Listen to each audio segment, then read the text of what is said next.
আজ আমরা তৈরি করব একটি তেলের ড্রাম।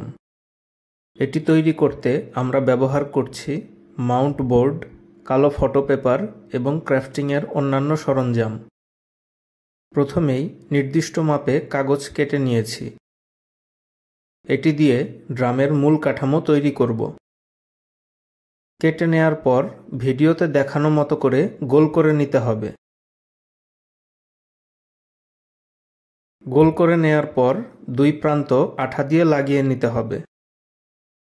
এজন্য এক টুকরা কাগজ দুই প্রান্তের জোড়ার মাঝে এভাবে লাগিয়ে নিতে হবে।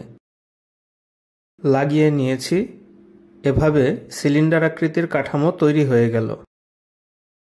সিলিন্ডারটির দুই ফাঁকা প্রান্তের জন্য নির্দিষ্ট মাপে গোল করে দুই টুকরা কাগজ কেটে নেব। কেটে নিয়েছি। এবার এ দুটিকে সিলিন্ডারের সাথে জুড়ে নিতে হবে। ড্রামের মূল কাঠামো তৈরি। এবার একে একে এর প্রতিটি অংশে কালো ফটো পেপার লাগিয়ে নিতে হবে।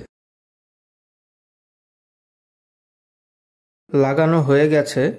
সরু করে কাটা কাগজ ড্রামটিতে নির্দিষ্ট দূরত্বে যথাযথভাবে লাগিয়ে নেব। এখন ড্রামটির ওপরে দুইটি ওপেনিং বা ঢাকনা তৈরি করতে হবে, একটি বৃত্তাকার এবং আরেকটি অষ্টভুজ। ঢাকনা দুটি তৈরি হয়ে গেলে ড্রামের ওপরের অংশে নির্দিষ্ট দূরত্বে লাগিয়ে নেব।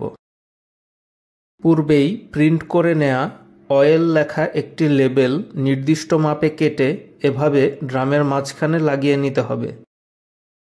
তৈরি হয়ে গেল আমাদের তেলের ড্রাম। ভিডিওটি সম্পূর্ণ দেখার জন্য সবাইকে ধন্যবাদ। এরকম আরও ভিডিও দেখতে আমার চ্যানেলটি সাবস্ক্রাইব করুন এবং নতুন ভিডিওর নোটিফিকেশন পেতে পাশে থাকা বেল আইকনটি ক্লিক করুন।